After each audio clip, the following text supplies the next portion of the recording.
So, you're selling or refinancing your home, and then comes the appraisal. It can feel like this big, mysterious step, right? Someone walks to your house, jots down a bunch of notes, and then comes back with a number that could literally make or break the deal. So what are they actually looking for? Well, let's pull back the curtain and do a little walkthrough of our own, so you know exactly what's on their checklist. Oh, come on, you know this thought has crossed your mind. You're running around, shoving things in closets, frantically cleaning, and all you can think is, are they secretly judging my shag rug from the 70s, or that, very bold color I painted the living room? You're wondering, is my personal style about to cost me thousands of dollars? Okay, you can breathe a huge sigh of relief. An appraiser is not an interior designer. They are specifically trained to see past all the surface-level stuff. You know, the clutter, the furniture, your paint choices. They're looking at the bones of the property. Their job is all about objective value, not your decorating vibe. So, to see what that really means, let's basically follow in an appraiser's footsteps. We're going to cover their main guiding principle, what they see from the curb, the walkthrough inside, checking the home's essential systems, and finally, how they connect all of that to an actual price. All right, first things first, let's get this straight. An appraiser is there to be a totally impartial third party. Their whole job, their entire purpose is to give an unbiased professional opinion on what your property is worth in the current market, and it's all based on cold, hard facts. And I want you to pay really close attention to that last part, supported by comparable sales data. This is so key. An appraiser isn't just pulling a number out of thin air. Their entire valuation is grounded in what similar houses nearby have actually sold for recently. And we'll dig into that a little more in a bit. So, you see, they're not sweating the small stuff. Instead, they're zeroed in on these three pillars. Number one, the overall condition. Are there any major safety issues or structural problems? Two, the functional size and layout. You know, how big is it, and does the floor plan actually make sense? And finally, market fit. How does this house stack up against the other houses on the block? Okay, let's start our virtual tour, beginning right outside. The assessment kicks off the second the appraiser pulls up to the house. They're taking in everything they can see, from the structure itself to the actual piece of land it sits on. What they're really hunting for are the big-ticket items. They'll look up at the roof to check its age and condition. Then they'll look down at the foundation, searching for any obvious cracks. They're looking at the siding, the gutters, and even how the ground slopes. I mean, does water drain away from the house like it should, or is it pooled up against it?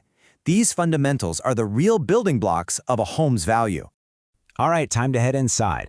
This is where the appraiser gets down to the nitty-gritty. They'll often have a laser measure and a really keen eye, and they're there to capture the home's precise layout, its size, and its overall condition. In here, it's all about function and condition. They're confirming the real square footage, counting the official number of bedrooms and bathrooms, and just getting a feel for the layout.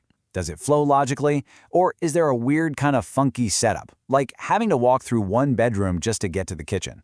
And of course, they're scanning for any red flags, things like water stains on the ceiling, big cracks in the walls, or heavily damaged floors.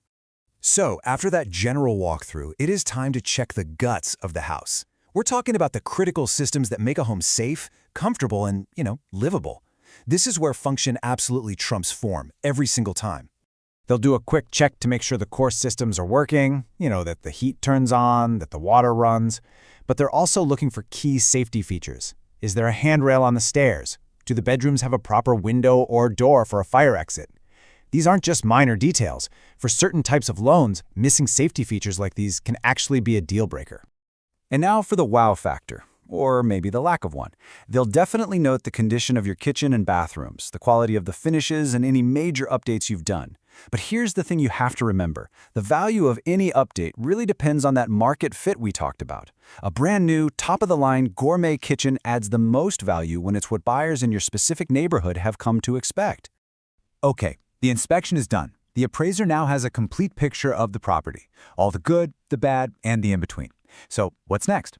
How do they turn all of those notes and photos into a final dollar amount? Well, this is where that objectivity we mentioned really comes into play. They don't just pick a value that feels right. It's a methodical, data-driven approach.